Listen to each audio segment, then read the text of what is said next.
et bienvenue à notre réflexion du jour. Je suis Oyenga. Aujourd'hui, nous allons parler des voyages. Imaginez.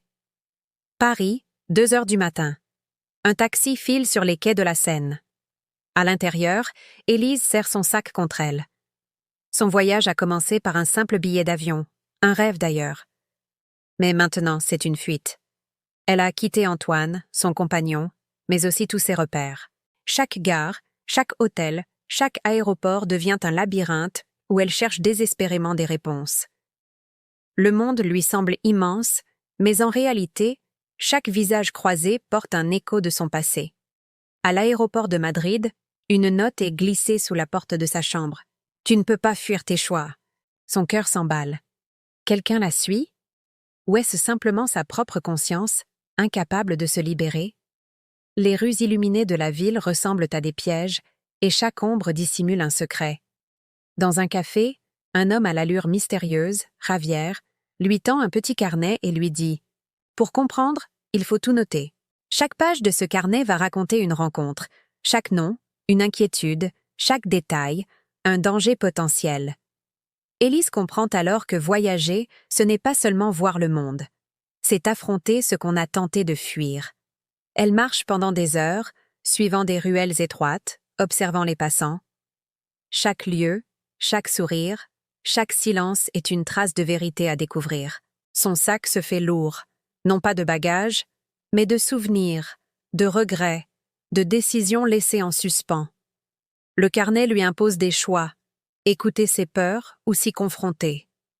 Chaque pas l'amène plus loin, mais aussi plus près de ce qu'elle cherche vraiment.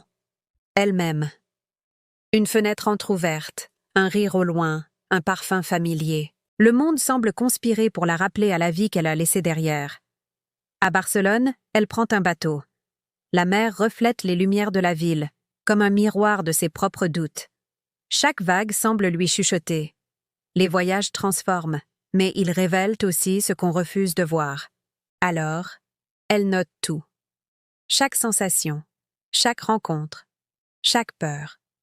Et plus elle écrit, plus elle comprend que fuir l'inconnu est impossible. Le véritable voyage est intérieur. Finalement, assise sur le pont, la ville derrière elle et l'horizon devant, Élise respire profondément. Elle sent que chaque détour, chaque imprévu, chaque rencontre l'a préparée à revenir. Pas pour retourner en arrière, mais pour avancer avec des yeux neufs. Le voyage ne se termine pas. Il continue en elle, dans ses décisions, dans son regard sur le monde.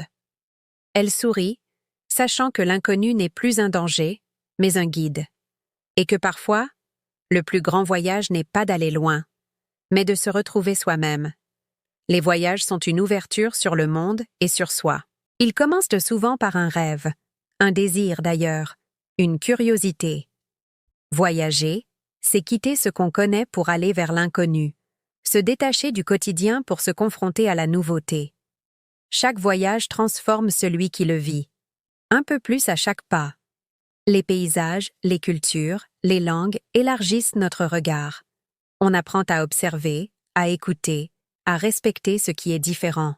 Les voyages enseignent la tolérance et la simplicité et nous rappellent que la beauté du monde réside dans sa diversité. Mais voyager, ce n'est pas seulement se déplacer.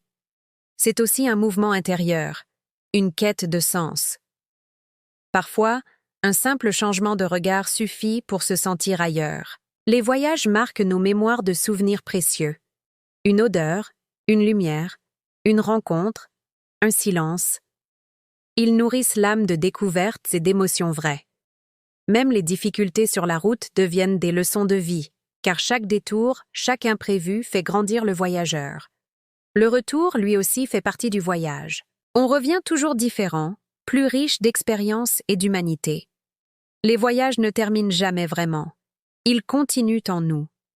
Ils deviennent des histoires à raconter, des horizons à rêver. Et peut-être que le plus beau des voyages, c'est celui qui nous ramène vers nous-mêmes, avec des yeux neufs pour redécouvrir le monde. Merci d'avoir écouté cette réflexion.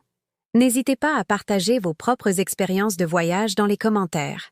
Abonnez-vous pour plus de contenu et à très bientôt.